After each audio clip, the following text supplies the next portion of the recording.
El doctor Rubén Luces León hace unos años me mandó esta documentación. Doctor en medicina, residente en la ciudad de Buenos Aires, y gracias a él lo relataré esta historia. No podemos olvidar que mientras el Paraguay exista, el sacrificio de sus héroes, y que si no nos legaron un país próspero, fue porque no alcanzaron a vencer al enemigo por las armas, pero al dejándose matar, cuando ya todo estaba perdido y fueron exterminados, no pudieron darnos la prosperidad y la riqueza al Paraguay, pero nos dieron la gloria y el honor de nuestra raza guaraní. No hicieron más porque se le fue la vida en ello. El bienestar y el progreso quedó para los gobiernos venideros que vendrían después. Desde entonces y hasta ahora no se ha podido dar con el camino. Un amigo extranjero me preguntó por qué murieron mujeres y niños en la guerra del 1870. Le respondí, porque la defensa de la patria fue la causa del pueblo. Le contesté, fueron las mujeres acompañando a sus hombres, que eran el padre de sus hijos. Los cuarteles de la guerra eran campamentos de familia, aunque también había soldados. Fue un ejército muy singular. Muerto su varón, ellas, sus mujeres, seguían errantes a pie firme, porque eran madres, y donde hay madres también hay niños, y donde hay niños está su madre. Por eso murieron los hombres en Peribibuy, los niños en Costañú, porque aquellos ocuparon el lugar, ya que no quedaban hombres para pelear. El doctor Rubén Luces León, por eso les relataré, queridos oyentes de este Contando Historias, lo siguiente. Los vientos de agosto de 1869 soplaban con mediana intensidad, batiendo la mata de pasto, la maleza alta, más allá el campo abierto. El monte le ponía resistencia, denunciándolo con un movimiento de sus ramas. Todo parecía tranquilo esa mañana del 16 de agosto de 1869. La calma de la noche y el lúgubre siseo de los lechuzos y los animales nocturnos molestaban el silencio que presidió al día trágico. Había quedado ya muy pocos soldados, pero estaban todavía los ancianos, las mujeres, los niños, que hacía 3 días, el 12 de agosto de 1869, en Peribibuy, que habían rendido a la patria la vida de sus últimos hombres, que la defendieron en el combate, y el coronel don Pedro Pablo Caballero murió degollado frente a su esposa, luego de haberse negado a rendirse. Como en las funciones teatrales, entre bastidores, se preparaban los actores para representar un drama único en la historia de la humanidad después de Peribibuy. El bosque que está detrás, todo estaba listo de manera natural para ser el escenario de la batalla más brutal de la Guerra Grande, la guerra sudamericana, llamado la Guerra de la Triple Alianza. Adelante estaban los hombres, que no eran más de 500, y detrás había niños que se disfrazaron de hombre para mentirle al enemigo que era un número mucho mayor de tropa. Esos niños eran muy chicos para confundirlos con adultos. Sus estaturas pequeñas, sus caras infantiles, sus piernas y bracitos cortos, los ojos grandes, no lo ayudaban para impresionar como maduros. Eran más bajos que un fusil con bayoneta calada. No podrían confundirlo tan fácilmente como hombres.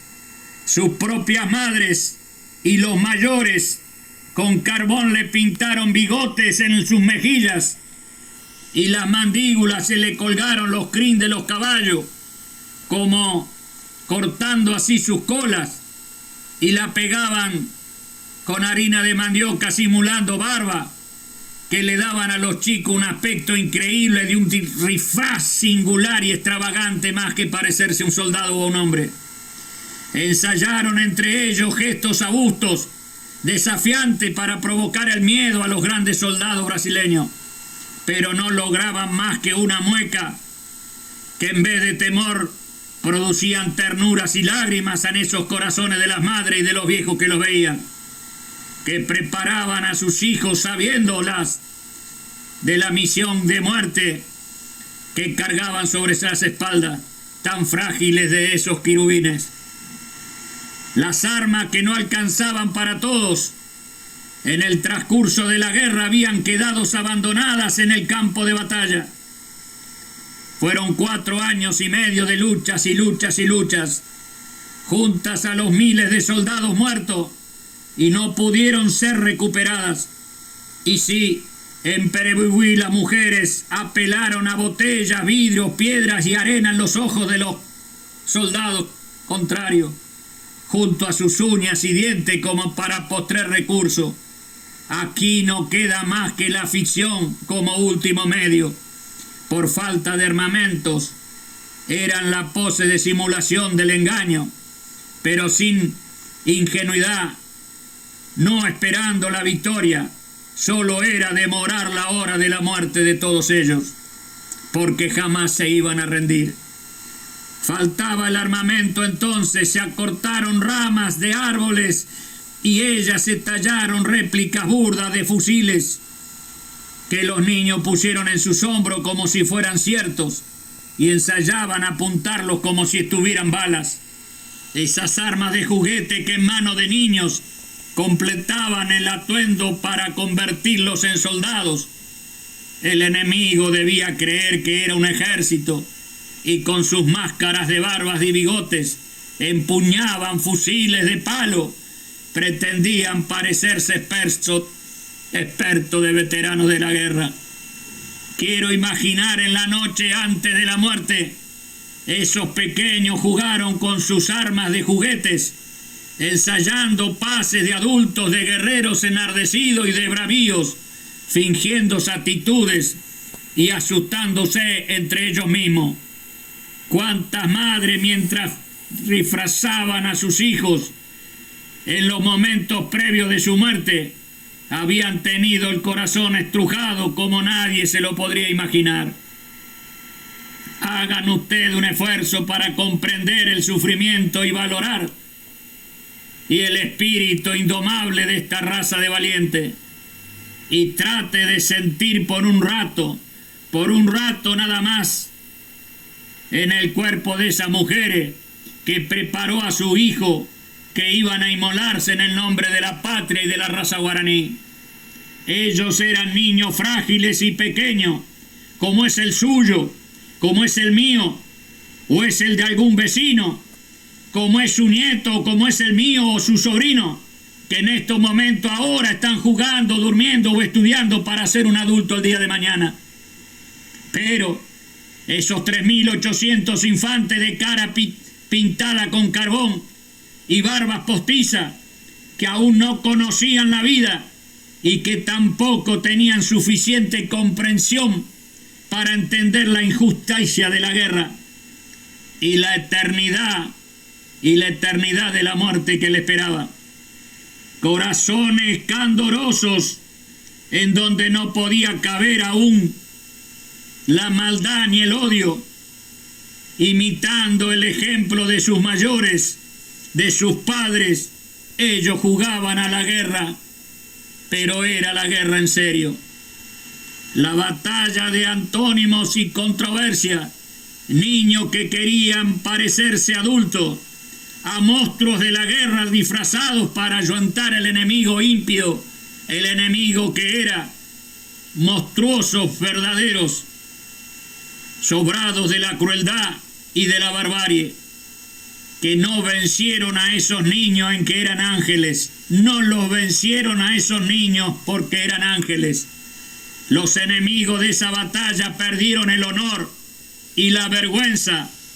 Esos niños muertos ganaron la gloria y certificaron con su sangre el heroísmo jamás igualado por ningún pueblo en la historia de América y del mundo en un campo de batalla. El 16 de agosto en todo el Paraguay es su homenaje y se recuerda el Día del Niño en la memoria de aquellos héroes infantiles de la batalla de Costañú. Esos tres países enemigos de entonces ocultan en su recuerdo la vergüenza de la cobardía sin límite de ese acto cometido por su gobierno, que avalaron la masacre por esos. Ni en sus libros, ni en sus relatos a los niños de esos países de las escuelas le cuentan las historias de sus países cuando intervinieron en la guerra de la Triple Alianza y lo que pasó en la última gran batalla, la batalla de Costañú. Relataba un cronista del diario Dorado del Brasil, Brígido Ibáñez, decía: los enemigos extendieron el círculo de los 20.000 soldados que disponían contra la intención de cercar al ejército paraguayo, que pretendía parecer muchos. El toque del Clarín atacó la caballería imperial brasileña, se precipitó rasgando el suelo y a golpe de espada iba degollando niños y mujeres que se agarraban con desesperación a la muerte y a las patas de los caballos en que iban montados los enemigos brasileños. La lucha tenía violencia y furia infernal. Cuando las madres percibían que sus hijos se harían a la muerte, se arrojaban sobre los cuerpos infantiles, que era carne de su misma carne, y los estrangulaban con sus propias manos para que esos inocentes murieran pronto, y no que estarían todavía sufriendo heridas hasta llegar a su muerte. Y de inmediato ellas se tiraban contra las puntas de las lanzas de los soldados brasileños enemigos, buscando así también su propia muerte, y así el alivio a su desesperación de madre. El refinado Gastón de Orlain, conde de Eu, cuando advirtió el engaño, en vez de detener la lucha, ordenó incendiar los campos, como ya lo había hecho en el hospital de sangre de la batalla de Perepihuí 4 días antes. El fuego se extendió rápidamente, alimentando por la maleza alta y por el viento fuerte, y en medio del crepitar de las lenguas de fuego se oían los gritos de dolor y de agonía. Se veían cuerpos envueltos en llama, corriendo con las ropas incendiadas o con el cuerpo desnudo, convertidos en antorchas humanas, para luego caerse y quedar tumbados, rígidos como estatuas caídas de su pedestal, presentando un gesto último de dolor y desesperación. Queridos amigos,